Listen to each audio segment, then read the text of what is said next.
سورۃ الفتح. تمہیدی باتیں میں پہلے عرض کر چکا ہوں. یہ سورہ مبارکہ نازل ہوئی ہے صلح حدیبیہ کے بعد.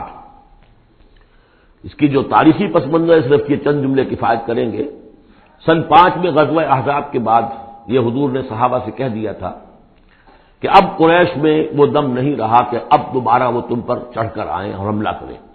لن تغزوکم قریش بعد عامکم ھذا ولکنکم تغزونہم.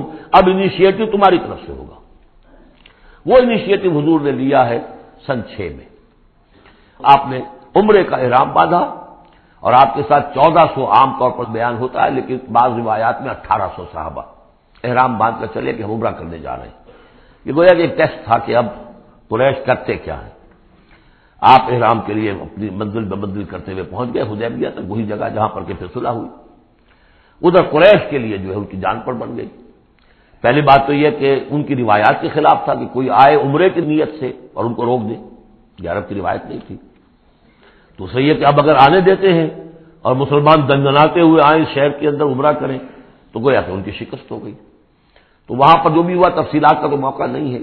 ایک طرف تو وہ تلے ہوئے تھے کہ جنگ کریں گے, اور جب حضرت عثمان کو حضور نے بھیجا ہے کچھ سلسلہ جنبانی کے لیے, وہاں ان کو روک لیا گیا. خبر مشہور ہو گئی کہ انہیں شہید کر دیا گیا. پھر حضور نے بیعت لی. وہ بیعت علی الموت کہلاتی ہے. بیعت علی لا نفر یا بیعت علی الموت, اور اس کا نام ہے بیعت رضوان. ایک درخت کے نیچے آپ تشریف فرما ہوئے اور سب نے آ کر آپ سے بیعت کی کہ اب یہاں جانے دے دیں گے اپنی, سب ہم یہاں پر مرنے کے لیے تیار ہیں, جانے قربان کر دیں گے, یہاں سے واپس نہیں جائیں گے. جب وہاں یہ خبریں پہنچی اور انہوں نے کچھ اور اندازہ کر لیا تھا کہ یہ تو بڑے سرفرے لوگ معلوم ہو رہے ہیں, ان میں سے کوئی جو ہے بھاگنے والا نظر نہیں آتا یہاں سے, تو پھر یہ ہے کہ وہ مجبور ہو گئے کہ اب کچھ صلح کریں. پھر صلح ہوئی, صلح حدیبیہ, لیکن وہ بڑی ان ایکول صلح تھی. اس میں مسلمانوں کے لیے ہیوملیشن تھی, اس لیے کہ یہ طے کر لیا گیا اس میں کہ اگر کوئی مسلمان مدینے سے واپس آئے مکے تو اسے مکے والے واپس نہیں کریں گے, لیکن اگر کوئی مکے سے مدینے جائے گا تو واپس کرنا ہوگا. اور وہاں پر ہو بھی گیا. ابو جندل صحابی تھے جن کو کہ اسی نے جو کہ وہاں سے صلح کے لیے گشت و شریک کرنے کے لیے آیا تھا, سہیل بن عمرو, اس کا ہی بیٹا عین اس وقت وہ پہنچ گیا, لیکن صلح کے وہ کاغذات لکھے جا چکے تھے. اس نے معاملہ بچایا. مسلمانوں مجھے پھر قصائیوں کے حوالے کر رہے. حضور نے فرمایا کہ ابو جندل تم صبر کرو, جو وعدہ ہم کر چکے ہیں اس کی پابندی کرنی ہے. بہرحال اس کو حضور نے, اگرچہ صحابہ تو اس درجے دلگیر تھے کہ ہم یہ دم کر صلح کیوں کر رہے ہیں. حضرت عمر رضی اللہ تعالیٰ عنہ سے تو بہرحال یہ بھی کہہ دیجئے کہ زیادہ قرب جو انہیں حاصل تھا حضور سے, اس کی بنا پر ان کی یہ ہمت ہو گئی کہ آپ نے وہ سوال جواب بھی کر لیا جس پر آپ پھر ساری عمر پچھتاتے رہے. کہ آپ نے پوچھا کہ کیا ہم حق پر نہیں ہیں؟ حضور نے فرمایا ہاں ہم حق پر ہیں. کیا آپ اللہ کے رسول نہیں ہیں؟ آپ نے مسکرا کر جواب دیا ہاں میں اللہ کا رسول ہوں. تو پھر ہم یہ کیوں دم کر صلح کر رہے ہیں؟ آپ نے فرمایا کہ میں وہی کر رہا ہوں جو اللہ نے مجھے حکم دیا. بس اتنی سی بات تھی جس پر ساری عمر پچھتائے. لیکن یہ بات حضرت علی نے بھی کر دی اس درجے میں کہ جب وہ صلح نامہ لکھا گیا, حضور ڈکٹیٹ کرا رہے تھے, حضرت علی کاتب سے لکھ رہے تھے, تو اب حضور نے فرمایا یہ صلح نامہ ہے, لکھو محمد رسول اللہ اور قریش کے مابین. وہ سہیل بن عمرو نے اعتراض کر دیا کہ نہیں, یہ اگر ہم اس میں لکھیں گے ظاہر بات ہے صلح نامے پر تو دونوں فریقوں کے دستخط ہوتے ہیں, تو میں دستخط کروں گا تو میں تو آپ کو اللہ کا رسول نہیں مانتا, ورنہ اس عبارت کی روح سے جب اس کے نیچے میرا بھی دستخط آئیں گے تو وہ میں نے مان لیا. تو حضور نے اس پر بھی مسکرا کر کہا کہ تم مانو نہ مانو میں اللہ کا رسول ہوں, لیکن اے علی مٹا دو یہ رسول اللہ کے لفظ, مٹا دو وہاں سے, لکھ دو یہ معاہدہ ہے محمد ابن عبداللہ اور قریش کے مابین. حضرت علی نے کہا کہ حضور یہ میں نہیں کر سکتا, میں اپنے ہاتھ سے آپ کے نام کے ساتھ لکھے ہوئے الفاظ. اب دیکھیے اگرچہ حکم تو یہ ہے کہ الامر فوق الادب, لیکن یہ کہ یہ جو بھی کچھ ہوا ہے تو یہ ہوا غیرت دینی, حمیت دینی کی وجہ سے. حضرت علی نے بھی کیا, حضرت عمر نے بھی کیا, دونوں کے طرز عمل میں کوئی فرق نہیں. لیکن بہرحال اس کے بعد جو ہے صلح ہوئی ہے, اور مسلمانوں کے دل اگرچہ اس پہ بہت ہی رنجیدہ تھے, اور یہ بات بھی بڑی عجیب تھی کہ وہیں احرام کھول دیے گئے, وہیں قربانی کے جانور جو ہیں. تو اب اس پر جو ہے یہ آیت سورت اتری ہے, اور پہلا لفظ یہ ہے انا فتحنا لک فتحا مبینا, مسلمانوں کی دلجوئی کے لیے کہ تم جسے سمجھ رہے ہو کہ دب کر صلح کی ہے, حقیقت حال کے اعتبار سے تو ہے محمد ہم نے آپ کو بڑی روشن فتح عطا فرمائی. آج ہم اسے انٹرپریٹ کر سکتے ہیں روشن فتح کس اعتبار سے کہ ٹریٹی کے معنی یہ ہے کہ مصالحت یا صلح ہوتی ہے دو فریقوں کے درمیان جو ایک دوسرے کو ریکگنائز کریں. اس کا مطلب یہ ہے کہ قریش نے ریکگنائز کر لیا کہ Muhammad is a power to reckon with, اور یہ بہت بڑی بات ہے۔ قریش نے تسلیم کیا، اور تسلیم کرنا جو ہے یہ اللہ تعالیٰ کی طرف سے فتح عظیم ہے۔ انا فتحنا لک فتحا مبینا لیغفر لک اللہ ما تقدم من ذنبک وما تأخر۔ اب دیکھیے یہ ذنب کا لفظ یہاں پھر دوبارہ آ گیا، تاکہ اللہ تعالیٰ بخش دے آپ کو جو پچھلے ہوئی آپ کی کوئی کوتاہیاں یا گناہ یا جو بعد میں ہوئی، وَيُتِمَّ نِعْمَتَهُ جو پیچھے رہے گناہ ان کو بھی بخش دے، وَيُتِمَّ نِعْمَتَهُ عَلَيْكَ اور تاکہ اللہ تعالیٰ اپنی نعمت کا اتمام فرما دے آپ پر، وَيَهْدِيَكَ صِرَاطًا مُسْتَقِيمًا اور آپ کو ہدایت دے سیدھے راہ کی طرف۔ اب یہ ہے پھر ایک اشکال پیدا ہوتا ہے کہ حضور صلی اللہ علیہ وسلم تو پہلے ہی سیدھی راہ پر ہیں، پھر یہ کہ تمام اہل ایمان حضور کے ساتھ سیدھی راہ پر چلے آ رہے ہیں، اور سیدھی راہ پر چلتے ہوئے اب اہل ایمان کو بھی، حضرت ابوبکر کو بھی آپ کے ساتھ چلتے ہوئے کتنے برس ہو گئے؟ 18 برس ہو گئے، تو اب ان کے معنی کیا ہو گئے؟ تو اس پہ بہت سی بحثیں ہیں، یہ تو اب میں تفصیل میں نہیں جا سکتا۔ میری توجہ وہی ہے جو میں اس سے پہلے سورہ محمد میں کر چکا ہوں ضم کی، کہ یہ جو جد و جہد ہوئی ہے اس میں اگر کہیں کوئی خامی کوتاہی کسی کی طرف سے ہوئی ہے، چاہے وہ کسی اور مسلمان کی طرف سے ہوئی ہے، صاحب ایمان کی طرف سے ہوئی ہے، غلطی ہوئی ہے، خطا ہوئی ہے، ان سب کی اب اللہ تعالیٰ تلافی فرما دے گا۔ یہ فتح مبین جو ہے وہ ان سب کو کور کر جائے گی، اور یہدیہ کا صراط مستقیم، اب آپ کی یہ جوہر بالکل سیدھی تیر کی طرح اپنے ہدف کی طرف بڑھے گی۔ اب اس میں کوئی جو ہے تزلزل نہیں ہوگا، بلکہ آپ کی یہ جد و جہد، اللہ کے دین کی اقامت کی جد و جہد اور اللہ کی حکومت قائم کرنے کی جد و جہد جو ہے سیدھی اپنے ہدف کی طرف بڑھتی چلی جائے گی۔ چنانچہ یتم نعمتہ وہ تو ہم پڑھ چکے ہیں، الیوم اکملت لکم دینکم واتممت علیکم نعمتی ورضیت لکم الاسلام دینا۔ تو دین کا اتمام ایک تو اس شکل میں کہ قرآن میں دین مکمل ہو جائے، شریعت پوری ہو گئی، لیکن اس سے تکمیل نہیں ہوتی اس معنی میں جب تک اس کی ایک عملی ڈیمانسٹریشن بھی مکمل نہ ہو۔ عملی ڈیمانسٹریشن مکمل ہوتی ہے جب اللہ کی حکومت بالفعل قائم ہو جائے۔ تو اتمام نعمت جو ہے وہ صرف کتاب کے اندر اس شریعت کا پورا بیان ہو جانا اور نظام کا آ جانا، اس سے وہ اتمام تمام و کمال نہیں ہوتا جب تک کہ اس کا ایک نمونہ جو ہے، اس کی ایک صورت لوگوں کے سامنے نہ آ جائے، آئیڈیل فارم اس کی جو ہے وہ سامنے نہ آ جائے، اس کا نمونہ سامنے آ جائے۔ تو اس کے لیے ضروری ہے کہ اب یہ جد و جہد آپ کی جو ہے سیدھی اب تیز رفتاری کے ساتھ اپنے اصل ہدف یعنی اظہار دین لیظہرہ علی الدین کلہ، اور یہ آیت آ جائے گی اس سورہ مبارکہ کے آخر میں بھی کہ ہم نے بھیجا ہی آپ کو ہے محمد اس لیے ہے کہ آپ اللہ کے دین کو غالب کریں۔ تو وہ اللہ کے دین کے غلبے کی جد و جہد اب تیر کی طرح سیدھی جائے گی۔ اللہ نے ساری اگلی پچھلی اگر کوئی اس میں کمیاں کوتاہیاں رہ گئی ہیں کسی کی طرف سے آپ کے ساتھیوں میں سے، ان سب کی تلافی کے لیے یہ فتح مبین آپ کو عطا کر دی۔ وَيَنْصُرُكَ اللَّهُ نَصْرًا عَزِيزًا اور اللہ آپ کی مدد کرے گا، ایسی مدد کہ جس کے لیے کوئی شکست نہ ہو، بڑی زبردست مدد۔ هُوَ الَّذِي أَنزَلَ السَّكِينَةَ فِي قُلُوبِ الْمُؤْمِنِينَ لِيَزْدَادُوا إِيمَانًا مَعَ إِيمَانِهِمْ، وہی ہے کہ جس نے اہل ایمان کے دلوں میں سکینت نازل کر دی تاکہ ان کے ایمان میں اور اضافہ ہو جائے، تاکہ وہ اور اضافہ کر لیں اپنے ایمان میں، جتنا ایمان ہے اس سے اور بڑھ کر۔ وَلِلَّهِ جُنُودُ السَّمَاوَاتِ وَالْأَرْضِ، اب ظاہر بات ہے کہ اس میں ایک تو کیفیت یہ تھی کہ جو انہیں سکون حاصل تھا کہ وہ تیار تھے سب اپنی جانیں دینے کے لیے، اس کے لیے بھی ایک سکون قلب کے اندر اللہ تعالیٰ نے ان کے پیدا کیا تھا، تبھی تو وہ اس کے لیے آمادہ ہوئے۔ پھر یہ کہ ان کے اندر نظم اور ضبط کا یہ عالم کہ کوئی ایک شخص بھی حق میں نہیں تھا کہ یہ صلح یہاں اس وقت ہو، لیکن محمد رسول اللہ ان کی اطاعت اس کا سب سے بڑا ٹیسٹ وہاں ہوا ہے۔ اور یہ بات جو میں کہہ رہا ہوں شاید بعض حضرات کو عجیب لگی، کوئی ایک شخص بھی نہیں تھا اس کے حق میں۔ اس کی دلیل کیا ہے؟ اس کی دلیل یہ ہے کہ جب حضور نے جب صلح ہو گئی مکمل، آپ نے فرمایا مسلمان اٹھو احرام کھول دو اور یہی قربانیاں دے دو، کوئی نہیں اٹھا، ایک بھی نہیں اٹھا۔ دوسری مرتبہ کہا آپ نے اٹھو بھائی اب ہو گیا بات، بس جو ہو گئی ہوگی، اب یہی احرام کھول دو، کوئی نہیں اٹھا۔ تیسری دفعہ کوئی نہیں اٹھا۔ آپ دلگیر ہو کر، دل گرفتہ ہو کر اپنے خیمے میں چلے گئے۔ ام سلمہ رضی اللہ تعالیٰ عنہ ام المومنین آپ کے ساتھ تھی، ان سے جا کر کہا میں نے 3 مرتبہ مسلمانوں سے کہا ہے کہ اٹھو اور احرام کھول دو، کوئی نہیں اٹھ رہا۔ انہوں نے کہا، مشورہ دیا کہ آپ کسی سے کچھ نہ کہیں، اپنی زبان سے کچھ نہ کہیں، آپ اپنا احرام کھول دیجیے، بس آپ آئے باہر، آپ نے قربانی دی، احرام کھول دیا، اس پر اب سب اٹھ گئے۔ یعنی اصل میں وہ سب کے سب منتظر تھے کہ کیا حضور ہمارا امتحان لے رہے ہیں، یہ کوئی ٹیسٹ ہو رہا ہے، کیا ہو رہا ہے، یا حالت منتظر شاید کوئی نئی صورت پیدا ہو جائے، شاید حالات بدل جائیں۔ لیکن ان کے لیے یہ بڑی انہونی سی بات تھی کہ عمرے کی نیت کر کے ہم نے احرام باندھا ہوا، یہاں کیسے کھول دے رہا ہوں؟ لیکن بہرحال وہ صرف ایک توقف جو تھا وہ اسی درجے میں تھا کہ شاید کوئی نئی صورت پیدا ہو جائے، لیکن اس سے ظاہر ہو رہا ہے کہ سب کے دل جو ہے وہ اس صلح کے حق میں نہیں تھے، وہ تو چاہ رہے تھے کہ اب ہمیں موقع ملے اور ہم یہاں جنگ ہو اور اللہ کے دین کو ہم غالب کریں۔ هو الذي انزل السکینۃ فی قلوب المؤمنین لیزدادوا ایمانا مع ایمانہم وللہ جنود السماوات والارض، اور تمام آسمانوں اور زمین کے لشکر تو اللہ ہی کے ہیں۔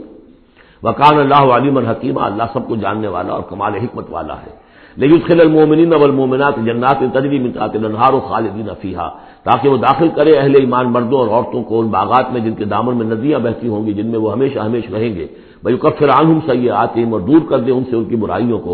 وَكَانَ ذَلِكَ عِندَ اللَّهِ فَوْزًا عَظِيمًا، اور یقیناً یہی شے ہے اللہ کے نزدیک بڑی کامیابی ہے۔ وَيُعَذِّبُ الْمُنَافِقِينَ وَالْمُنَافِقَاتِ وَالْمُشْرِكِينَ وَالْمُشْرِكَاتِ الظَّانِّينَ بِاللَّهِ ظَنَّ السَّوْءِ، یہ الفاظ بہت مشابہ ہیں سورہ احزاب کی آخری آیات کے، اور سورہ احزاب جو ہے آپ کو معلوم ہے سن 5 میں نازل ہوئی اور یہ سن 6 میں نازل ہو رہی ہے، تو زمانہ جو ہے قریب کا ہے۔ اور اللہ سزا دے اور عذاب دے منافق مردوں اور منافق عورتوں کو، اور مشرک مردوں اور مشرک عورتوں کو، کہ جو اللہ کے بارے میں بہت برے گمان رکھتے ہیں۔ علیہم دائرۃ السوء، اصل میں تو ان کے اوپر ہے مسلط برائی کا دائرہ۔ وغضب اللہ علیہم، اور اللہ غضبناک ہوا ہے ان پر۔ ولعنہم، اللہ نے ان پر لعنت فرمائی ہے۔ وعد لہم جہنم، اور ان کے لیے تیار کیا ہوا جہنم کو، وسعت مصیرا، اور وہ بہت بری جگہ ہے لوٹنے کی۔ وللہ جنود السماوات والارض، آسمانوں اور زمین کے لشکر کل کے کل اللہ ہی کے اختیار میں ہے۔ وکان اللہ عزیزا حکیما، اللہ زبردست ہے اور حکیم ہے۔ پہلے آیا تھا علیما حکیما، اب عزیزا حکیما۔ انا ارسلناک شاہدا ومبشرا ونذیرا، اے نبی ہم نے بھیجا ہے آپ کو شاہد بنا کر، وہی شاہد گواہی دینے والا۔ یہاں اپنے قول اور اپنے عمل سے اللہ کے دین کی گواہی دی۔ قیامت میں کھڑے ہو کر عدالت میں پروزیکیوشن وٹنس کی حیثیت سے کہیں گے اے اللہ تیرا دین جو مجھ تک آیا تھا میں نے پہنچا دیا تھا، اب یہ ان کے ذمے ہے۔ فکیف اذا جئنا من کل امۃ بشہید وجئنا بک علی ہؤلاء شہیدا، ہم نے آپ کو بھیجا ہے گواہ بنا کر اور بشارت دینے والا بنا کر اور خبردار کرنے والا بنا کر، لتؤمنوا باللہ ورسولہ، تاکہ اے مسلمانوں تم ایمان رکھو اللہ پر اور اس کے رسول پر، وتعزروہ وتوقروہ، اور اللہ کے رسول کی تو تم مدد بھی کرو اور ان کی تعظیم کرو، توقیر کرو، وتسبحوہ بکرۃ واصیلا، اور اللہ کی تم تسبیح کرو صبح شام۔ یہاں دیکھیں اس آیت میں لتؤمنوا باللہ ورسولہ، اللہ اور اس کے رسول دونوں پر ایمان رکھو، پھر رسول کے لیے وتعزروہ وتوقروہ، اور اللہ کے لیے وتسبحوہ بکرۃ واصیلا، اس کی تسبیح بیان کرو صبح شام۔ ان الذین یبایعونک انما یبایعون اللہ، یقیناً وہ لوگ جو اے نبی آپ سے بیعت کر رہے ہیں وہ حقیقت میں اللہ سے بیعت کر رہے ہیں۔ ید اللہ فوق ایدیہم، اللہ کا ہاتھ ان کے ہاتھوں کے اوپر ہے۔ فمن نکث فانما ینکث الی نفسہ، تو جو کوئی بھی اس بیعت کی خلاف ورزی کرے گا، اس کو توڑے گا، اس کا سارا وبال اسی کے اوپر ہوگا۔ ومن اوفی بما عاہد علیہ اللہ، اور جو پورا کر دے گا اس معاہدے کو جو اللہ سے کر رہا ہے، فسیؤتیہ اجرا عظیما، تو اللہ تعالیٰ اسے اجر عظیم عطا فرمائے گا۔ اس آیت کو اچھی طرح سمجھ لیجئے اور اس کا تعلق جوڑ لیجئے جو سورہ توبہ کی آیت نمبر 111 تھی۔ ان اللہ اشتری من المؤمنین انفسهم واموالهم بان لهم الجنہ یقاتلون فی سبیل اللہ فیقتلون ویقتلون وعدا علیہ حقا فی التوراۃ والانجیل والقرآن ومن اوفی بعہدہ من اللہ فاستبشروا ببیعکم الذی بایعتم بہ، اللہ نے اہل ایمان سے ان کی جانیں اور مال خرید لی ہے جنت کے عوض۔ یہ جو خرید و فروخت ہو گئی ہے یہ بیع ہو گئی ہے، بیع و شرع ہو گئی ہے۔ فاستبشروا ببیعکم الذی بایعتم بہ، خوشیاں مناؤ، جشن مناؤ اس بیع پر، اس سودے پر جو تم نے کیا ہے، اس سے بہتر سودا کوئی نہیں۔ اچھا یہ بیع تو ہوئی بندے اور اللہ کے مابین۔ فرض کیجئے میں بیعت کر رہا ہوں، اے اللہ میں اپنی جان مال تیرے حوالے کرتا ہوں، لیکن اللہ کے اور میرے درمیان تو غیب کا پردہ ہے۔ یہ کیسے، کس کو دوں یہ جان اور مال؟ کس کے حکم پر دوں؟ کس کے کہنے پر دوں؟ کہاں مال خرچ کروں؟ ظاہر بات ہے کہ اس کے لیے کوئی انسان، اب وہ انسان اس وقت ہے محمد الرسول اللہ صلی اللہ علیہ وسلم، بیع اللہ سے، بیعت محمد سے۔ محمد اللہ کے رسول ہیں، وہ بتائیں گے کہ اس طرح مال خرچ کرو، اس طرح جان لگاؤ، یہ وقت آ گیا ہے جان لے کر میدان میں آ جاؤ، جان ہتھیلی پر رکھ کو میدان میں آ جاؤ۔ لہذا جو بیع اللہ سے ہوئی ہے، ان اللہ اشتری من المؤمنین انفسهم واموالهم بان لهم الجنہ، اس کے لیے بیعت محمد رسول اللہ سے ہو رہی ہے۔ اور یہ عرب میں رواج تھا کہ جب وہ کوئی سودا کرتے تھے پھر وہ مصافحہ کرتے تھے، ہاتھ ملاتے تھے، ہاتھ جب ملا لیا اب وہ جو سودا ہے پکا ہو گیا، اب پیچھے نہیں جا سکتے آپ۔ جب تک مصافحہ نہیں ہوتا اس وقت تک آدمی کوئی اس میں تبدیلی کر سکتا ہے، لیکن مصافحہ جو ہے وہ پختگی کے لیے۔ لہذا یہ بیعت اب محمد رسول اللہ سے ہو رہی ہے کہ ہم نے جو جان اور اپنی مال جو اللہ کے حوالے کی ہے اسے ہم خرچ کریں گے آپ کے کہنے کے مطابق، جو آپ حکم دیں گے، آپ کی مرضی ہے، آپ ہم سے جب چاہیں یہ جان اور مال حاصل ہے، جب چاہیں وصول فرما لیں۔ یہ بیعت ہے جو ہوئی ہے محمد رسول اللہ سے۔ اچھا، اس میں جو یہ فرمایا کیونکہ یہ تین فریق ہو گئے، اللہ، بیعت کرنے والا اور جس کے ہاتھ پر بیعت کی گئی، لہذا یہ ٹرائی پارٹائٹ ایگریمنٹ ہے، تین فریق ہیں اس کے۔ ایک وہ ہے حضور کا ہاتھ جس پر بیعت کرنے والے کا ہاتھ آ گیا، اللہ نے فرمایا تیسرا ہاتھ بھی ہے، وہ تمہیں نظر نہیں آ رہا، ید اللہ فوق ایدیہم، اللہ کا ہاتھ ان کے ہاتھوں کے اوپر ہے۔ تو یہ تین ہاتھ ہیں در حقیقت اس بیعت کے اندر، اس بیعت کے اندر۔ ان الذین یبایعونک انما یبایعون اللہ، اصل میں تو بیعت، اور بیعت جو ہو رہی ہے تو اللہ سے ہو رہی ہے۔ فاستبشروا ببیعکم الذی بایعتم بہ، باب مفاعلہ کے اندر بھی وہ آ گیا، تم نے جو باہمی یہ کیا ہے بیع و شراء کا معاملہ، اس کو خوشیاں مناؤ، وہی باب مفاعلہ ہے، وہ یبایعونک، ان الذین یبایعونک، اے نبی جو آپ سے یہ بیعت کر رہے ہیں، انما یبایعون اللہ، وہ اللہ سے بیعت کر رہے ہیں۔ ید اللہ فوق ایدیہم، اللہ کا ہاتھ ان کے ہاتھوں کے اوپر ہے۔ فمن نکث فانما ینکث علی نفسہ، تو جو کوئی بھی اب اس سے روگردانی کرے گا، اسے توڑے گا، اس کی خلاف ورزی کرے گا، اس کا وبال اسی پر آئے گا، آپ پر اس کا کوئی الزام نہیں۔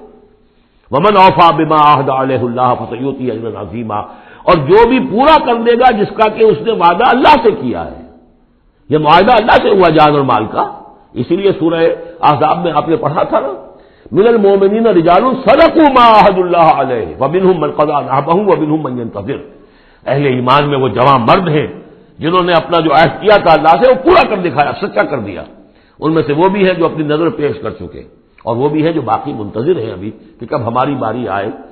وبال دوش ہے سر جان ناتواں پہ مگر لگا رکھا ہے تیرے خنجر و ثنا کے لیے، اے اللہ ہم لیے پھر رہے اس سر کو کہ کب تیری راہ میں کٹے اور ہم فارغ ہو جائیں، سمک دوش ہو جائیں، ہمارے کندھے سمک ہو جائیں، ہلکے ہو جائیں، سمک دوش، کندھا ہلکا ہو جائے، یہ سر کا بوجھ ہم لگائے ہوئے ہیں اپنے سر پر کہ کب تیری طرف سے حکم آئے ہم نے اپنے سر کٹوائیں اور ہم فارغ ہوں۔ اب اسی کو سمجھ لیجیے کہ حضور کے بعد یہ بیعت کس سے ہوگی؟ جو بھی کوئی داعی اللہ اب کھڑا ہو اللہ کے نام کے، نبی تو نہیں ہوگا، ہوگا امتی، اطاعت اس کی ہوگی، اللہ اور اس کے رسول کی اطاعت کے نیچے نیچے اس کے دائرے کے اندر، مستقل بذات اطاعت اس کی نہیں ہوگی۔ لیکن یہ کہ بہرحال اب بھی ضرورت ہوگی کہ کوئی جماعت ہو، کوئی جمعیت ہو، کوئی طاقت ہو، ایک فرد سے جو ہے اکیلا چنا بھاڑ نہیں پھوڑ سکتا، دین کو غالب کرنے کی جد و جہد، عقیم الدین جو ہم پڑھائے ہیں، یہ پورا سلسلہ جو ہے مکی صورتوں کا جو ان مدنی صورتوں کے ساتھ منسلک ہے، توحید عملی، اقامت دین، اور جو اس صورت کے اندر آ جائے گا لیظہرہ علی الدین کلہ، اس کے لیے جماعت چاہیے، جمعیت چاہیے۔ تو اب بھی کوئی اللہ کا بندہ ہوگا، آپ اسے ٹھوک بجا کر دیکھ لیں، اطمینان دیکھیں، سوچ دیکھیں، اس کی رائے کیا ہے، وہ کیا سمجھتا ہے، اگر وہ دین سے بھی واقف ہے، اگر وہ یہ کہ زمانے کے حالات سے بھی واقف ہے، اس کی شخصیت کو دیکھیے، اس کے ماحول کو دیکھیے، اگر آپ کا دل گواہی دے کہ یہ کوئی بہروپیہ نہیں ہے، یہ واقعتاً سنسیئر آدمی ہے، خلوص کے ساتھ اس کے ہاتھ میں ہاتھ دے کر بیٹھ کے ساتھ چلیے۔ یہی طریقہ مسنون اور منصوص ہے، یہی ایک طریقہ ہے جس کا قرآن مجید میں، یعنی نصوص کسے کہتے ہیں؟ نصوص قرآنی، نصوص حدیث، حدیث میں بھی ذکر ہے تو بیعت کا ہے، باقی اور کوئی طریقہ جماعت سازی کا مسنون نہیں ہے۔ مباح وہ بھی ہے، جو بھی طریقہ اختیار کر لیا مباح ہے، حرام نہیں ہے۔ ممبرشپ ہے، ممبرشپ سے پھر امیر کا منتخب کرنا ہے 2 سال 4 سال کے بعد پھر انتخاب، ٹھیک ہے، کوئی شے حرام نہیں ہے جب تک کہ اس کی حرمت کے لیے کوئی دلیل نہ ہو، لیکن مسنون اور منصوص اور معصور 3 الفاظ۔ نصوص قرآن و سنت میں جس کا تذکرہ ہے وہ بیعت ہے، جو مسنون ہے پوری زندگی حضور کی جو ہے اس میں کتنی بیعتیں ہوئی ہیں، بیعت عقبہ اولیٰ، بیعت عقبہ ثانیہ، بیعت رضوان، اور پھر یہ کہ نحن الذین بایعوا محمدا علی الجہاد ما بقینا ابدا، جب غزوہ احزاب میں جب وہ خندق کھودی جا رہی تھی تو یہ شعر پڑھ رہے تھے صحابہ کرام، ہم ہیں وہ لوگ کہ جنہوں نے محمد سے بیعت کی ہے جہاد کی، اب یہ جہاد جاری رہے گا جب تک جان میں جان ہے۔ یہ ہے ساری زندگی میں آپ کی بیعت کا نظام تھا. اس کے بعد خلافت ہوئی تو بیعت پر ہوئی. حضرت ابو بکر سے بیعت، عمر سے بیعت، مشورہ علیحدہ بات ہے. جب طے ہو گیا کہ اب یہ ہو گیا تو بیعت. پھر خلافت میں کچھ غلط رخ پیدا ہو رہا تھا. حضرت حسین رضی اللہ تعالی عنہ اور حضرت عبداللہ ابن زبیر رضی اللہ تعالی عنہما یہ کھڑے ہوئے تو جنہوں نے جمعیت بنائی بیعت کی بنیاد پر بنائی. یہ دوسری بات ہے کہ جو کوفی تھے انہوں نے جو بیعت کی تھی حضرت حسین سے وہ توڑ دی انہوں نے. فمن نکث فإنما ينكث على نفسه. اس کے بعد ہمارے ہاں اگر کوئی سلسلہ بنا ہے ارشاد کا، تزکیہ نفس کا، صوفیاء کا، وہ بھی بیعت. بادشاہ ہوتے تھے تو بیعت. پچھلی صدی میں جتنے جہاد ہوئے، ہمارے ہاں سب سے بڑا جہاد ہوا پچھلی صدی کا، 19ویں صدی عیسوی کا. سید احمد بریلوی رحمۃ اللہ علیہ اور شاہ اسماعیل شہید رحمۃ اللہ علیہ، ان لوگوں کا جو بیعت کی بنیاد پر جماعت تھی، کوئی اور بنیاد جماعت سازی کی نہیں. مہدی سوڈانی نے جہاد کیا انگریزوں کے خلاف بیعت کی بنیاد پر. سنوسی نے جہاد کیا اطالویوں کے خلاف بیعت کی بنیاد پر. تو یہ بیعت کا لفظ جو یہاں آیا ہے اس کو اچھی طرح سمجھ لیجیے. یہ جان لیجئے کہ یہ جو دوسرا رکوع ہے اس سورہ مبارکہ کا، اور اس کے بعد تیسرا رکوع اور چوتھا رکوع جو ہے، ان میں بھی تقدیم و تاخیر ہے. یہ جو پہلے رکوع کا مضمون ہے یہ جا کر ملے گا اب تیسرے کے ساتھ، اور بعد میں یہ نازل ہوا ہے کہ یہ جو دوسرے رکوع میں آیتیں آ رہی ہیں. سیقول لک المخلفون من الاعراب شغلتنا اموالنا واہلونا. جب حضور واپس پہنچ گئے اور یہ غزوہ جو بیعت رضوان ہو گئی اور پھر صلح حدیبیہ ہو گئی، پھر آپ واپس پہنچے تو جاتے ہوئے گویا کہ ان سے کہا جا رہا ہے حضور سے، جیسے کہ غزوہ تبوک سے واپسی پر جو آیات نازل ہوئی وہ ہم سورہ توبہ میں پڑھ چکے ہیں.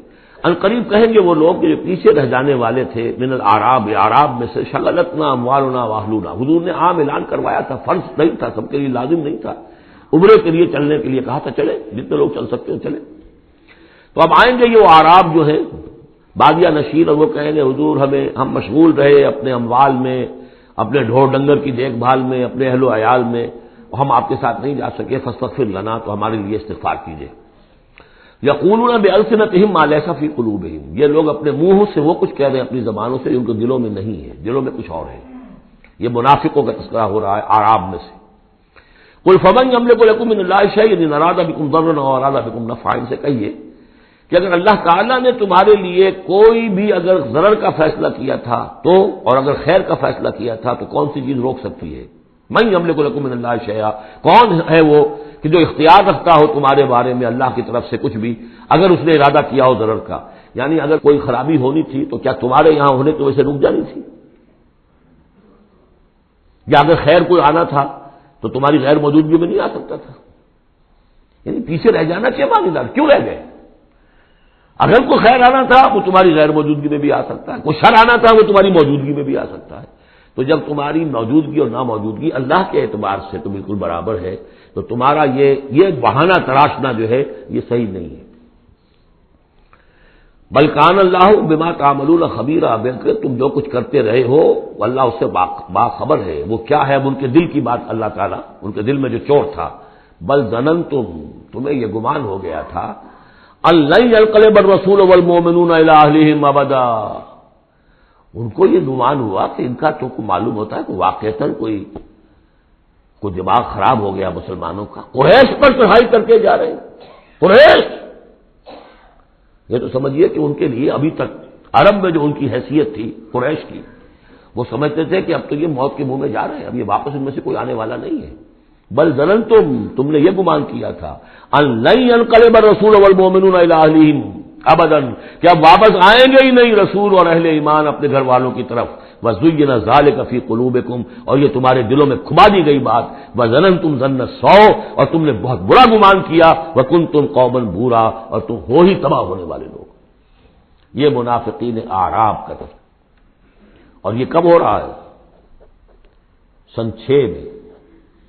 سن 2 کے اندر جو معاملہ تھا وہ بھی ہم دیکھ چکے ہیں، وہ جو سورہ محمد کے اندر آیا معاملہ، جبکہ ابھی یہ مرحلہ شروع ہو رہا تھا، ابھی قتال کا سلسلہ شروع ہونے والا تھا. اس وقت بھی ان کے دلوں میں صلح جوئی، امن سے کام کرو، صلح سے کام کرو، یہ خام خواہ جو ہے یہ اس طرح کی مہم جوئی مناسب نہیں ہے. اس وقت ان کا یہ خیال تھا. وَمَن لَّمْ يُؤْمِن بِاللَّهِ وَرَسُولِهِ فَإِنَّا أَعْتَدْنَا لِلْكَافِرِينَ سَعِيرًا. اور جو کوئی اللہ اور اس کے رسول پر ایمان نہ رکھے تو اللہ تعالیٰ نے ایسے کافروں کے لیے تو جہنم تیار کر رکھی ہے. وَلِلَّهِ مُلْكُ السَّمَاوَاتِ وَالْأَرْضِ يَغْفِرُ لِمَن يَشَاءُ. اور اللہ آسمان اور زمین کی بادشاہی اللہ ہی کے لیے ہے، وہ بخشتا ہے جس کو چاہتا ہے، وَيُعَذِّبُ مَن يَشَاءُ، اور عذاب دے گا جس کو چاہے گا، وَكَانَ اللَّهُ غَفُورًا رَحِيمًا، اور اللہ تعالیٰ غفور الرحیم ہے۔ سَيَقُولُ الْمُخَلَّفُونَ إِذَا انطَلَقْتُمْ إِلَىٰ مَغَانِمَ لِتَأْخُذُوهَا، اب یہ نوٹ کر لیجئے تاریخی اعتبار سے کہ اس کے فوراً بعد جو ہے اگلے ہی سال حضور نے، اب جب کہ قریش سے صلح ہو گئی تو آپ یکسو ہو گئے، ادھر سے کوئی حملہ اب نہیں ہوگا، تو آپ نے اپنی پوری طاقت لے کر خیبر پر حملہ کیا، جو گڑھ بن گیا تھا یہودیوں کا، جو بنو قینقاع اور بنو نذیر نکالے گئے تھے، جا کے وہیں آباد ہو گئے تھے، پہلے سے بھی وہاں پر وہ بڑا گڑھ تھا، ان کے بڑے قلعے تھے، بڑے یعنی فورٹیفائڈ، اور وہاں پر سارا وہ اب حضور نے ان کی جو ہے سرکوبی کی۔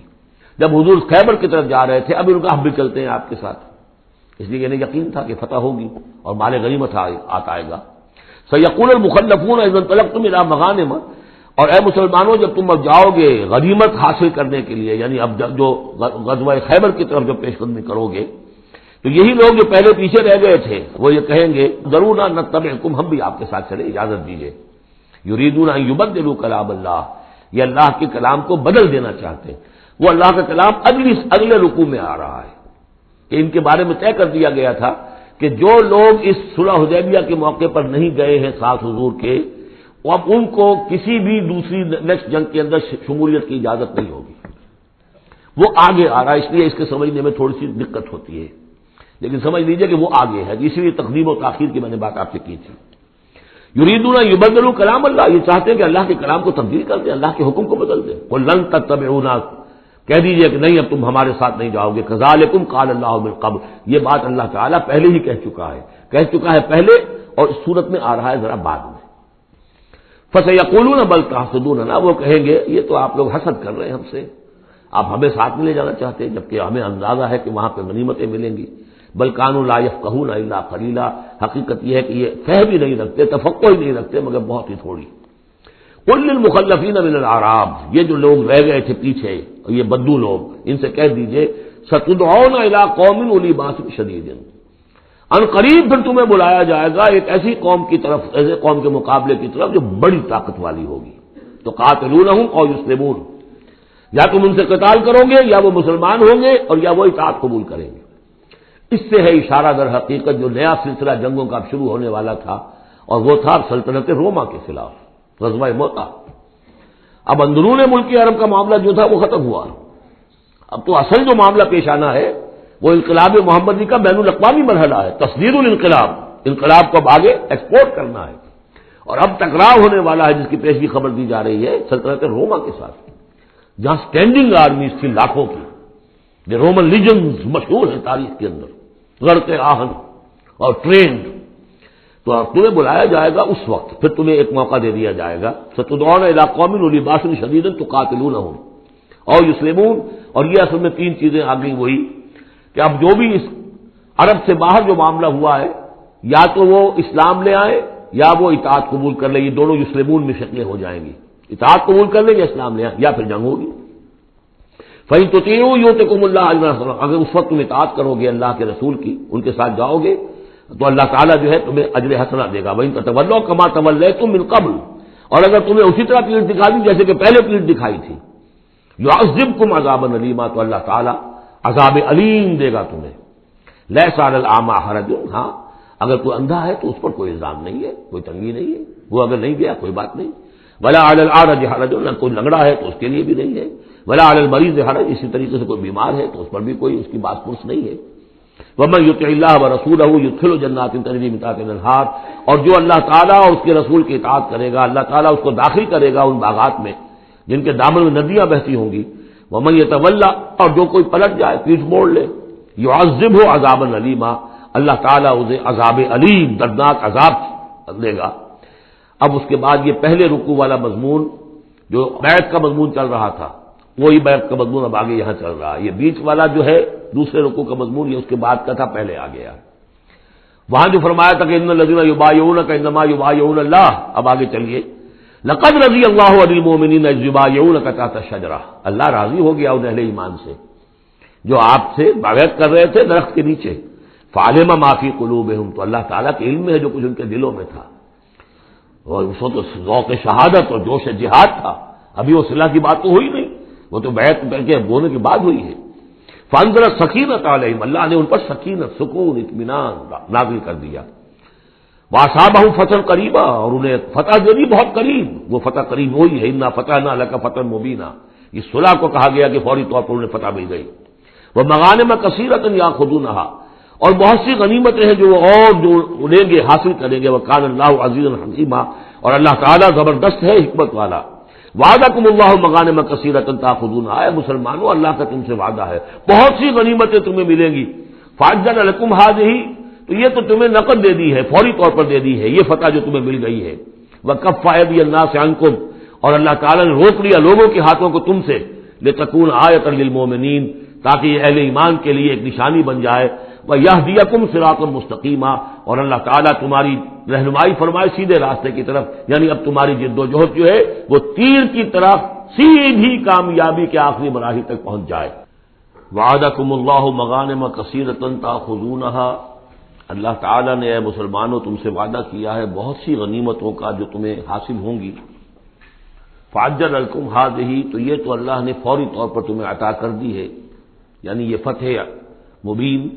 وکف ایدی الناس عنکم، اور لوگوں کے ہاتھ تمہاری جانب سے روک لیے، یعنی جنگ اگر ہوتی ظاہر بات ہے کہ قریش بھی پھر اگر اس میں اپنی قوت کا مظاہرہ کرتے تو کچھ نہ کچھ نقصان تو مسلمانوں کا بھی ہوتا۔ کف ایدی الناس عنکم، ان کے ہاتھ باندھ لیے اور روک لیے اللہ نے تم سے۔ وَلِتَكُونَ آیَةً لِّلْمُؤْمِنِينَ، اور تاکہ اہل ایمان کے لیے ایک نشانی بن جائے۔ وَيَهْدِيَكُمْ صِرَاطًا مُسْتَقِيمًا، اور اللہ تعالیٰ اب تمہیں سیدھی راہ پر گامزن کر دے، یعنی تمہاری جد و جہد کو، اجتماعی جو جد و جہد ہے تمہاری، اسے براہ راست تیر کی طرح سیدھا اب اس کے آخری ہدف اور منزل مقصود تک پہنچا دے۔ وَأُخْرَىٰ لَمْ تَقْدِرُوا عَلَيْهَا، اور کچھ اور بھی فتحیں ہیں جن کا ابھی تک تمہیں جس پر قدرت حاصل نہیں ہوئی ہے۔ قد احاط اللہ بہا، اللہ تعالیٰ ان کا بھی احاطہ کیے ہوئے ہیں، یعنی یہ کہ اس کے فوراً بعد تمہیں فتح ملے گی جو کہ خیبر کی ہوگی، کیونکہ یہ اس جو رکوع ہم نے دوسرا پڑھائے ہیں، تیسرا اس سے پہلے نازل ہوا ہے، اور یہ کہ پھر فتح مکہ ہونے والی ہے۔ اللہ تعالیٰ نے یہ تمام فتوحات جو اللہ کے تو علم میں ہے، اللہ نے ان کا احاطہ کیا ہوا ہے۔ وَكَانَ اللَّهُ عَلَىٰ كُلِّ شَيْءٍ قَدِيرًا، اللہ ہر چیز پر قادر ہے۔ وَلَوْ قَاتَلَكُمُ الَّذِينَ كَفَرُوا لَوَلَّوُا الْأَدْبَارَ، اور اگر یہ کافر یعنی قریش مکہ تم سے جنگ کرتے تو لازماً پیٹ دکھا دیتے، پیٹ پھیر جاتے۔ ثم لا یجدون ولیا ولا نصیرا، اور پھر نہ پاتے اپنے لیے کوئی حمایتی، کوئی مددگار۔ سنت اللہ التی قد خلت من قبل، یہ اللہ کی وہ سنت ہے، اس کا دستور ہے، اس کا قانون ہے کہ جو پہلے سے چلا آ رہا ہے، یعنی یہ کہ اللہ تعالیٰ اپنے رسولوں کی مدد کرتا ہے۔ تو اب رسول کے ساتھ اگر وہ جنگ پر آمادہ ہو گئے ہوتے تو یقیناً ان کو پیٹھ دکھانی پڑتی اور شکست ان کا مقدر بنتی۔ سنت اللہ التی قد خلت من قبل ولن تجد سنت اللہ تبدیلا، اور نہیں پاؤ گے تم اللہ کی سنت اور اللہ کے دستور میں کوئی تبدیلی۔ وَهُوَ الَّذِي كَفَّ أَيْدِيَهُمْ عَنْكُمْ وَأَيْدِيَكُمْ عَنْهُمْ بِبَطْنِ مَكَّةَ، وہی ہے جس نے روک لیے ان کے ہاتھ تمہاری طرف بڑھنے سے اور تمہارے ہاتھ ان کی طرف بڑھنے سے۔ بِبَطْنِ مکہ، بیچ شہر مکے کے، یعنی مکے کی وادی میں اور مکے کے شہر میں اگر یہ جنگ ہوتی اور یہ خون ریزی ہوتی، من بعد ان اسفرکم علیہم، اور یہ اللہ نے روک دیا اس کے بعد کہ اللہ نے تمہیں ان پر فتح دے دی تھی، یعنی کہ واقعتاً دل میں قریش شکست کھا چکے تھے، وہ سمجھ گئے تھے کہ ہمارے لیے مقابلہ ممکن نہیں ہے، ورنہ وہ صلح کبھی نہ کرتے۔ ان کے لیے تو یہ چیز گویا کہ بڑی موت سے بھی بڑھ کر جو تھی، بھاری تھی، کہ مسلمان جو ہے ان کے ساتھ ہم صلح کریں، انہیں تسلیم کر لیں، اور پھر یہ بھی طے کریں کہ اگلے سال آپ آئیے اور ہم 3 دن کے لیے یہ پورا مکہ خالی کر دیں گے، آپ یہاں جس طرح چاہے عمرہ کریں۔ یہ شرط بھی اس میں شامل تھی اگلے سال، لیکن اس سال آپ کو جانا پڑے گا، ہماری ناک جو ہے اتنی نہ کٹے کہ اسی سال آپ عمرہ کر لیں، لیکن یہ ہے کہ بہرحال آئندہ آپ آئیں گے۔ تو اس کے بعد کہ اللہ نے تمہیں ان پر فتح دے دی تھی۔ وَكَانَ اللَّهُ بِمَا تَعْمَلُونَ بَصِيرًا، اور جو کچھ تم کر رہے ہو اللہ اسے دیکھ رہا ہے۔ هُمُ الَّذِينَ كَفَرُوا وَصَدُّوكُمْ عَنِ الْمَسْجِدِ الْحَرَامِ، وہی لوگ ہیں، یعنی ان کے جرائم کا تذکرہ ہو رہا ہے جنہوں نے کفر کیا تو اور تمہیں روکے رکھا مسجد حرام تک جانے سے۔ وَالْهَدْيَ مَعْكُوفًا أَن يَبْلُغَ مَحِلَّهُ، اور ہدی کے جو جانور لے کے گئے تھے مسلمان احرام کے ساتھ ساتھ، وہ ہدی کے جانور تھے کہ کعبے کے لیے نیاز کے یہ جانور ہیں، وہ رکے ہوئے تھے کہ وہ اپنی اصل جگہ پر یبلغ محلہ، کہ اس کا اصل مقام تو یہ تھا کہ کعبے جائیں، وہاں پر ان کا چڑھاوا چڑھایا جائے، ان کو قربانی دی جائے، لیکن یہ کہ وہ رکے ہوئے تھے۔ کہ وہاں تک نہیں پہنچ سکتے تھے، لیکن یہ اللہ نے کیوں ہاتھ روک لیے، ان کے ہاتھ تم سے، تمہارے ہاتھ ان سے کیوں روک لیے، جنگ کیوں نہیں ہونے دی، اس کی حکمت اب آ رہی ہے۔ وَلَوْلَا رِجَالٌ مُؤْمِنُونَ وَنِسَاءٌ مُؤْمِنَاتٌ، اگر نہ ہوتے مرد مومن اور عورتیں مومنات، لم تعلموہم، جنہیں تم نہیں جانتے تھے، ان تطؤوہم، اندیشہ تھا کہ تم انہیں بھی پیس ڈالتے، یعنی جب جنگ ہوتی ہے، بھٹی گرم ہو جاتی ہے، اس وقت تو تحقیق و تفتیش مشکل ہوتی ہے۔ اب وہ مسلمان کے جو ہجرت نہیں کر سکے، ان میں ضعفاء بھی تھے، ان میں مریض بھی تھے، ان میں عورتیں بھی تھیں جن کے لیے ممکن ہی نہیں تھا، جیسا کہ ہم سورہ نساء میں پڑھ چکے ہیں کہ جن کے لیے بالکل ممکن ہی نہیں تھا، اللہ تعالیٰ نے ان کو معاف کر دیا تھا، ہجرت نہیں کر رہے تب بھی اللہ ان سے مواخذہ نہیں کرے گا۔ تو اب وہ لوگ بھی موجود تھے مکے کے اندر، اب اگر یہ چکی چلتی تو پھر تو یہ پیس ڈالتی ان کو بھی۔ وَلَوْلَا رِجَالٌ مُؤْمِنُونَ وَنِسَاءٌ مُؤْمِنَاتٌ لَمْ تَعْلَمُوهُمْ أَن تَطْئُوهُمْ، تم جانتے ہی نہیں تھے، ہو سکتا ہے کہ تم انہیں بھی کچل دیتے، فَتُصِيبَكُم مِّنْهُم مَّعَرَّةٌ، اور ان کے معاملے میں پھر تم پر ایک الزام آ جاتا، بغیر علم، اس کے بغیر کہ تمہیں کوئی علم ہو، تمہاری بے خبری میں تم پر الزام آتا کہ ان اہل ایمان نے آ کر اپنے اہل ایمان ساتھیوں کو بھی قتل کر دیا۔ لِيُدْخِلَ اللَّهُ فِي رَحْمَتِهِ، اللہ نے اسی لیے روک دیا اس جنگ کو اس وقت اور تمہیں فتح دے دی صلح کی شکل میں، تاکہ اللہ تعالیٰ داخل کرے اللہ تعالیٰ اپنی رحمت میں جس کو چاہے۔ لو تزینوا لعذبنا الذین کفروا منهم عذابا الیما، اگر وہ علیحدہ ہو چکے ہوتے، یعنی مسلمان اہل ایمان مرد اور عورتیں جو ہیں جو ابھی تک مقیم ہیں یہاں پر، اگر وہ یہاں سے نکل چکے ہوتے، علیحدہ ہو چکے ہوتے، تو پھر باقی یہاں صرف کفار رہ گئے ہوتے، تو ہم اسی وقت لعذبنا الذین کفروا منهم عذابا الیما، تو ان کافروں کو ہم ابھی وہ بدترین عذاب کا مزہ چکھا دیتے۔ اس جعل الذین کفروا فی قلوبہم الحمیۃ حمیۃ الجاہلیہ، جب کافروں نے اپنے دلوں کے اندر ایک حمیت جو ہے، ایک بڑی غیرت اور حمیت کا معاملہ، لیکن وہ حمیت جاہلی تھی کہ ہم لوگ، اور کیسے ممکن ہے کہ ہم انہیں یہاں پر عمرہ کرنے دیں، یہ لوگ کہ جو بے دین ہو گئے، ان کے اعتبار سے تو بے دین تھے، جو ہم اپنے آبا و اجداد کے دین کو چھوڑ گئے، تو وہ جو نسل پرستی اور قوم پرستی ان میں تھی، اور آبا پرستی تھی، اور اپنی روایت پرستی تھی، اس کے بنا پر حمیت جاہلیت ان کے دلوں کے اندر اتنی کوٹ کوٹ کر بھری ہوئی تھی۔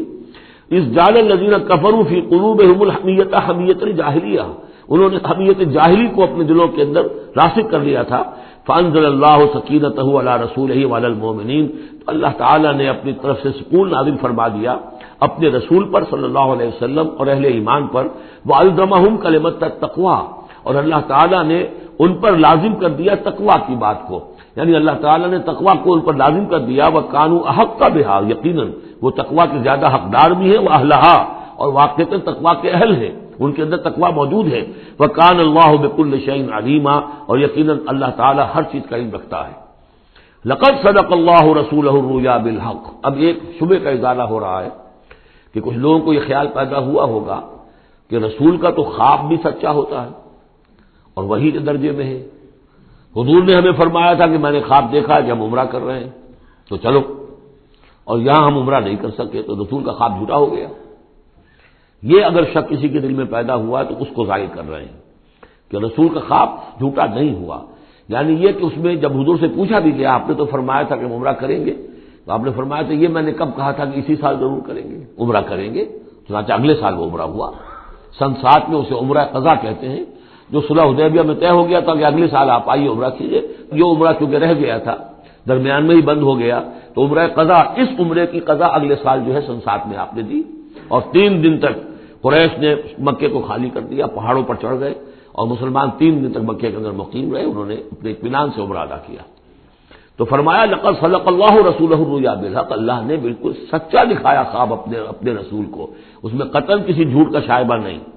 لتدخلن المسجد الحرام ان شاء اللہ آمنین محلقین رؤوسکم ومقصرین لا تخافون، تم اے مسلمانوں لازماً داخل ہوگے مسجد حرام میں انشاءاللہ پورے امن کے ساتھ، آمنین بے کھٹکے، محلقین رؤوسکم ومقصرین، اپنے سروں کو حلق بھی کراؤ گے اور قصر بھی کراؤ گے، سر منڈوا دینا احرام کھولتے ہوئے یہ گویا کہ حلق ہے، اور چھوٹے بال کر دینا یہ قصر ہے۔ تو محلقین رؤوسکم ومقصرین لا تخافون، اور تمہیں کوئی اندیشہ نہیں ہوگا، یعنی جو ہو گیا اگلے سال کہ بالکل مکہ خالی، کوئی اندیشہ نہیں، کوئی مٹ بھیڑ نہیں، کسی طرف سے کوئی تانا نہیں، کوئی بری بات بھی سننے میں نہیں آئی، اور وہ سب لوگ جو ہیں وہ رہے اپنے پہاڑوں کے اوپر۔ فعلم ما لم تعلموا، تو اللہ جانتا ہے جو تم نہیں جانتے. فجعل من دون ذلك فتحا قریبا، تو اس کے بعد اللہ تعالی نے ایک بڑی فتح رکھی ہے قریب، یعنی یہ کہ اس کے فوراً بعد اس سے پہلے ورے، اس لیے کہ اس عمرہ قضا سے پہلے فتح خیبر ہوئی ہے، اور بہت جو مغانم کا تذکرہ ہو رہا ہے اس میں جو غنیمت آئی ہے بہت نمایاں، وہ غزوہ خیبر کی ہے. ایک تو یہ کہ یہودیوں کا گڑھ تھا، بہت مالدار تھے، پھر یہاں سے جو گئے تھے 2 قبیلے نکل کر گئے تھے، وہ بھی اکثر ان میں سے وہیں آباد ہو گئے تھے، تو وہ ان کی بڑی جمعیت تھی وہاں پر، اور یہودی ویسے مالدار ہوتے ہیں، تو وہاں پہ جو غنیمت ملی ہے مسلمانوں کو، اس کے طرف اشارہ ہو رہا ہے. اللہ تعالیٰ نے اس سے پہلے کہ تم عمرہ قضا ادا کرو، اور جب تم داخل ہوگے مسجد حرام، اس سے پہلے جو ہے اللہ تعالیٰ تمہیں فتح دے گا، نصیب کرے گا. اب وہ آیت آ گئی، هو الذی ارسل رسولہ بالہدی ودین الحق لیظہرہ علی الدین کلہ، یعنی یہ جو سلسلہ اب جا رہا ہے، صراط مستقیم، سیدھا راستہ کس منزل کی طرف جا رہا ہے؟ دنیا میں مسلمانوں تمہاری جد و جہد کی منزل کیا ہے؟ اللہ کے دین کا غلبہ، اس لیے کہ ہم نے اپنے رسول کو بھیجا ہی اس کام کے لیے. یہ سورہ توبہ میں آیت ہم پڑھ چکے ہیں، فرق صرف یہ ہے کہ وہاں پر تھا هو الذی ارسل رسولہ بالہدی ودین الحق لیظہرہ علی الدین کلہ ولو کرہ المشرکون. یہاں آخری حصہ ہے وکفی باللہ شہیدا. لیکن سورہ توبہ والی آیت جوں کی توں پھر سورہ صف میں آ جائے گی، وہ بھی اب زیادہ دور نہیں رہی ہے، وہ بھی ہم جلدی پڑھیں گے. تو اللہ نے تو بھیجا ہے اپنے رسول کو صلی اللہ علیہ وسلم الہدا دے کر، یعنی قرآن حکیم جو ہدایت کاملہ ہے، نو انسان را پیام آخری حامل او رحمت للعالمین. هو الذی ارسل رسولہ بالہدی ودین الحق، اور دین حق دے کر بھیجا ہے. یہ دین کی بات کیجیے، اب دیکھیے الدین ان اقیم الدین، اللہ کے دین کو قائم کرو. ام لہم شرکاء شرعوا لہم من الدین ما لم یأذن بہ اللہ، کیا ان کے شریکوں نے بھی کوئی دین دیا ہے انہیں؟ اللہ نے انہیں دین حق دیا ہے، اور دین حق اس لیے دیا ہے کہ اسے غالب کرے کل کے پورے نظام زندگی کے اوپر، پورے نظام زندگی پر. وہی ہے جس نے بھیجا ہے اپنے رسول کو صلی اللہ علیہ وسلم بالہدا، ہدایت دے کر، قرآن دے کر، ودین الحق، اور سچا دین، حق دین، عادلانہ نظام زندگی دے کر، لیظہرہ علی الدین کلہ، تاکہ وہ غالب کرے اسے کل کے کل نظام زندگی پر. وکفی باللہ شہیدا، اور کافی ہے اللہ مدد کے لیے. عام طور پر ترجمہ یہاں پر گواہ کا کیا گیا ہے، آپ نے دیکھا ہوگا، لیکن یہاں اس لفظ شہید کا مطلب جو مدد کے ہے. اس کے لیے یہ کہ نوٹ کیجئے جو سورہ بقرہ کے 3 رکوع میں آیا تھا، فَإِن كُنتُمْ فِي رَيْبٍ مِّمَّا نَزَّلْنَا عَلَىٰ عَبْدِنَا فَأْتُوا بِسُورَةٍ مِّن مِّثْلِهِ وَادْعُوا شُهَدَاءَكُم مِّن دُونِ اللَّهِ إِن كُنتُمْ صَادِقِينَ. بلا لو اپنے مددگاروں کو اللہ کے سوا اگر تم سچے ہو. تو چونکہ اصل میں شہیدہ کے معنی تو ہے حاضر ہونا، شہیدہ یشہدو، کسی کی موجودگی اور حاضری. جو موجود ہوتا ہے وقوع پر وہی صحیح گواہی دینے کا اہل ہے، اس لیے اس کے معنی گواہی کے پیدا ہو گئے. اور جو موجود ہو وہی آپ کی مدد بھی کر سکتا ہے، اس لیے اس کے معنی مددگار کے بھی ہیں. آپ کا کوئی دوست ہے، بڑا آپ کا بہی خواہ ہے، لیکن جب آپ پر کچھ ستم ہو رہا تھا، ظلم ہو رہا تھا، زیادتی ہو رہی تھی، وہ موجود ہی نہیں تھا بیچارہ، وہ کیا کرے گا؟ آپ کی مدد نہیں کر سکتا. تو مددگار بھی معنی ہے لفظ شہید کے. وکفی باللہ شہیدا، اللہ کافی ہے مددگار کی حیثیت سے. محمد الرسول اللہ والذین معہ، یہ وہ جماعت ہے جو اس بیعت کی بنیاد پر وجود میں آئی ہے. نوٹ کر لیجیے اس بات کو، یہ بیعت کے تذکرے کے ساتھ اب یہ آیت آ رہی ہے. محمد الرسول اللہ صلی اللہ علیہ وسلم ایک بیعت تو وہ لیتے تھے کہ جو کوئی ایمان لاتا تھا ایمان کی بیعت، لیکن جو آپ نے اہل مکہ سے کبھی نہیں لی، بلکہ وہاں تو جس نے بھی کہہ دیا اشہد ان لا الہ الا اللہ واشہد ان محمد رسول اللہ، کوئی فارمل ڈیکلیریشن، کوئی اور اس کے لیے کوئی سمبولک کوئی اقدام نہیں تھا، الا یہ کہ کوئی باہر سے آتا تھا تو بیعت ہوتی تھی. اس کے بعد آپ نے بیعت مکے میں 2 لی ہے، بیعت عقبہ اولیٰ، بیعت عقبہ ثانیہ. اور بیعت عقبہ ثانیہ کی بیعت وہ ہے کہ جس سے اب وہ ایک جماعتی شکل بنی ہے، اس لیے کہ اس کے الفاظ کیا ہیں، متفق علیہ روایت ہے، یہ بخاری اور مسلم دونوں میں. راوی اس کے حضرت عبادہ بن صامت سے رضی اللہ تعالی عنہ. وہ بیعت کیا تھی؟ بایعنا رسول اللہ صلی اللہ علیہ وسلم علی السمع والطاعۃ فی العسر والیسر والمنشط والمکرہ وعلی عصرۃ علینا وعلی لا ننازع الامر اہلہ وعلی ان نقول بالحق اینما کنا لا نخاف فی اللہ لومۃ لائم. ہم نے بیعت کی تھی اللہ کے رسول سے کہ آپ کا ہر حکم سنیں گے اور مانیں گے، اطاعت کریں گے. فی العسر والیسر، خواہ مشکل ہو اور خواہ آسانی ہو، والمنشط والمکرہ، خواہ ہماری طبیعت آمادہ ہو، خواہ ہمیں اپنی طبیعتوں پر جبر کرنا پڑے. وعلی اثرۃ علینا، خواہ ہم پر دوسروں کو ترجیح دی جائے، ہم کبھی نہیں کہیں گے کہ ہم آپ کے پرانے ساتھی ہیں، آپ نے بالکل ایک نووارث کو ہمارے اوپر امیر کیسے مقرر کر دیا، نہیں، اٹس یور پریروگیٹو، یہ آپ کا اختیار ہوگا جس کو آپ چاہیں امیر بنائیں۔ وعلی اللہ ننازل امر اہلہ، جنہیں آپ والی امر بنا دیں گے، امیر بنا دیں گے، ان سے بھی ہم جھگڑیں گے نہیں، ان سے تعاون کریں گے، ان کی اطاعت کریں گے۔ جیسے کہ ایک اور حدیث میں حضور نے فرمایا، من اطاعنی فقد اطاع اللہ ومن عصانی فقد عصی اللہ، جس نے میری اطاعت کی اس نے اللہ کی اطاعت کی، اور جس نے میری نافرمانی کی اس نے اللہ کی نافرمانی کی۔ ومن اطاع امیری فقد اطاعنی، جس نے میرے مقرر کردہ امیر کی اطاعت کی اس نے میری اطاعت کی۔ ومن اطاع امیری فقد ومن عصی امیری فقد عصانی، جس نے میرے مقرر کردہ امیر کی نافرمانی کی اس نے میری نافرمانی کی۔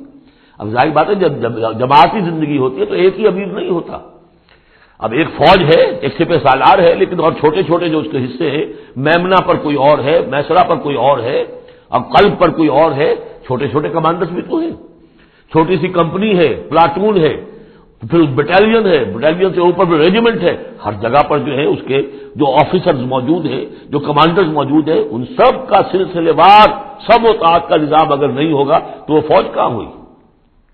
اس طرح جماعت ہے، ایک پورے ملک کے اندر جماعت ہے، اس کا امیر ہے، تو اس کے کئی صوبائی اس کی شاخیں اس کے امیر ہیں، تو یہ تو نظام اس طرح چلے گا۔ تو یہاں پر وعلی ان نقول بالحق اینما کنا، اور آخری بات جو تھی اس بیعت کے اندر کہ ہم جہاں کہیں بھی ہوں گے حق بات ضرور کہیں گے، مشورہ مانگا جائے گا مشورہ دیں گے، we will not hold back over opinions, ہم اپنی رائے دیں گے، حق بات کہیں گے جہاں کہیں ہوں گے، لیکن اس کے بعد جو فیصلہ ہوگا فیضا عذاب الامر، جیسا کہ ہم پڑھ چکے ہیں، جب فیصلہ ہو جائے تو پھر یہ کہ اللہ اور اس کے رسول کی اطاعت لازم ہے۔ تو فرمایا یہ محمد رسول اللہ والذین معہ کی جو جماعت بنی ہے اس شکل میں، اس قتال کے مرحلے کے شروع ہونے سے پہلے منہج انقلاب نبوی میں اقدام کا مرحلہ جب آیا ہے، پیسو ریزسٹنس جب ایکٹیو ریزسٹنس میں چینج ہو رہی ہے، تو اب وہ ایک نظم جماعت کی شکل ہے، اور وہ بیعت عقبہ ثانیہ کی بنیاد پر وجود میں آیا۔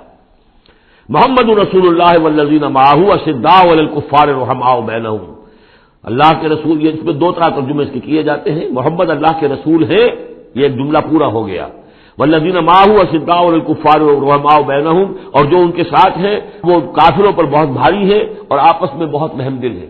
اور ایک ترجمہ یہ بھی ہے کہ محمد رسول اللہ والذین معہ، یہ سب مل کر مبتدا بنی، اللہ کے رسول محمد اور جو ان کے ساتھ ہیں ان سب کی شان یہ ہے کہ اشداء علی الکفار رحماء بینہم، وہ کفار کے حق میں بڑے سخت ہیں لیکن آپس میں بہت رحم دل ہے، رحیم ہے، شفیق ہے۔ یہ ہم پڑھ چکے ہیں سورہ مائدہ میں بھی، اذلۃ علی المؤمنین اعزۃ علی الکافرین، اہل ایمان کے حق میں وہ بہت ہی نرم خو ہو، حلقہ یاراں تو بریشم کی طرح نرم، رزم حق و باطل ہو تو فولاد ہے مومن۔ یہ شان جو ہے بندہ مومن کی قرآن مجید میں دو جگہ آئی ہے۔ تراہم رکعا سجدا یبتغون فضلا من اللہ ورضوانا، تم دیکھو گے ان کو کبھی سجدے میں گرے ہوئے ہوں گے اور کبھی رکوع کر رہے ہوں گے، وہ اپنے رب کے فضل کے متلاشی رہتے ہیں ہر دم ہر آن، اور اللہ کی رضا چاہتے ہیں۔ سیماہم فی وجوہہم من اثر السجود، اور ان کی جو نشانی ہے وہ ان کے چہروں میں جو اثرات پیدا ہوتے ہیں سجدے سے۔ سجدے سے عام طور پر تو خیال یہ ہوتا ہے کہ یہی جو گھٹا پڑ جاتا ہے یہی سجدے کا نشان ہے، لیکن اس کے علاوہ بھی نمازیوں کے چہرے میں ان کی نماز کی ایک کیفیت ہوتی ہے، نورانیت ہوتی ہے کہ جو ان کے چہروں کے اندر موجود ہوتی ہے۔ ذالک مثلہم فی التوراۃ، یہ ہے ان کی مثال اور تمثیل جو تورات میں آئی تھی، وہ مثلہم فی الانجیل، اور انجیل میں جو ان کی مثال دی گئی تھی وہ یہ ہے کزرع اخرج شطأہ، جیسے ایک کھیتی وہ اپنا پٹھا نکالتی ہے، فآزرہ، پھر اسے گاڑھا کرتی ہے، فاستغلظ، اور فاستوى، اس کو مضبوط کرتی ہے اور پھر اسے گاڑھا کرتی ہے، فاستوى علی سوقہ، پھر اپنی نال پر کھڑی ہو جاتی ہے۔ چھوٹی سی کوئی کوپل پھوٹتی ہے، پھر وہ بڑھتی ہے، نرم سی ہے، پھر ذرا اس کا جو تنا بنتا ہے وہ اس کے اوپر پھر کھڑی ہو جاتی ہے سیدھی۔ یہ جس طریقے سے درجہ بدرجہ یہ جو زراعت ہو رہی ہے، یہ کھیتی ہو رہی ہے، اس کا نتیجہ کیا نکلتا ہے؟ یعجب الزراع، جو زراعت کرنے والا ہے، جو کاشتکار ہے اسے بڑی بھلی لگتی ہے، آیا آج دیکھا اپنی کھیتی کو اپج آئی ہے، نکل آئی ہے، اس کے بعد یہ کیا بڑھ رہی ہے، پک رہی ہے، اب کھیتی لہرا رہی ہے، اس کے اوپر سٹے آ گئے ہیں۔ یعجب الزراع لیغیظ بہم الکفار، تاکہ اس سے دل جلے کافروں کا۔ اب یہاں اس سے واضح ہو گیا یہاں زراع کون ہے؟ یہ کھیتی صحابہ کرام کی کھیتی ہے جو پھل رہی ہے، پھول رہی ہے، اور اس کا کاشتکار کون ہے؟ محمد الرسول اللہ صلی اللہ علیہ وسلم۔ تب حضور کے ساتھ آپ کو معلوم ہے کہ جب انتقال ہوا ہے ابو طالب کا تو وہ مشکل 125 آدمی تھے، 150 آدمی تھے. آپ کی ایسی پوزیشن بھی نہیں تھی کہ اپنے بل پر مکے میں رہ سکتے، اسی لیے طائف گئے تھے. کوئی آلٹرنیٹ بیس مل جائے میں وہاں منتقل کر دوں اپنی اس دعوت کا اور اپنی اس تحریک کا مرکز. لیکن یہ کہ وہاں سے خالی ہاتھ آنا پڑا. تو ایک وہ دور تھا کہ جس میں پھر ایک مشرک کی امان لے کر مکے میں داخل ہو سکے، مطعم بن عدی کی. آج ایک دور یہ ہے کہ 1400 یا 1800 آدمی جو ہیں وہ بیعت موت کی ہے انہوں نے، اور ان کو اس پر جو ہے ملال ہے کہ دم کر صلح کیوں کی ہے. ان کی جو حمیت ایمانی ہے، غیرت ایمانی ہے، وہ ملال اس پر ہے. وہ جان بچنے کی کوئی خوشی نہیں ہے انہیں. وہ تو کہے کہ ہم نے دم کر کیوں صلح کرے، ہم اپنی جانیں دینے کے لیے تیار ہیں. کھیتی جو ہے اوپر چل رہی ہے. تو فرمایا کزرع اخرج شطأہ فآزرہ فاستغلظ فاستوى على سوقه يعجب الزراع ليغيظ بهم الكفار وعد الله الذين آمنوا وعملوا الصالحات منهم مغفرة واجرا عظيما. اللہ نے وعدہ کیا ہے ان لوگوں سے جو ایمان لائے اور نیک عمل کیے، ان میں سے جو واقعتاً جنہوں نے ایمان اور عمل صالح کا حق ادا کر دیا کہ ان کے لیے مغفرت بھی، اجر عظیم بھی ہے. یہاں جو مولانا عثمانی صاحب نے حاشیہ لکھا ہے مجھے بہت پسند آیا کہ اگرچہ حضور کے سارے ساتھی جو ہیں وہ سب کے سب وہی تھے کہ جو ایمان اور عمل صالح کا حق ادا کر چکے تھے، پھر بھی منہم کی ایک قید لگا کر گویا کہ ان کو یہ بات بتا دی گئی ہے کہ اصل معاملہ ہے کہ موت تک انسان قائم رہے اس پر، مبادا بعد میں کہیں کسی کے اندر کوئی تزلزل پیدا ہو جائے. ورنہ یہ کہ اگر کسی کو اس طرح کا یقین دلا دیا جائے تو اس سے تو یہ کہ پھر اطمینان پیدا ہو جائے گا. ہونا یہ چاہیے کہ آخری وقت تک ڈرتا رہے آدمی، بین الخوف والرجا کی کیفیت رہے کہ کہیں ایسا نہ ہو کہ میں پھر کہیں آج جس مقام پر اللہ نے مجھے پہنچا دیا ہے کہیں پاؤں پھسل جائے. مغفرت و اجر عظیم کا اللہ نے وعدہ فرمایا. بارک اللہ لی و لکم فی القرآن العظیم و نفعنی و ایاکم بالآیات و ذکر الحکیم.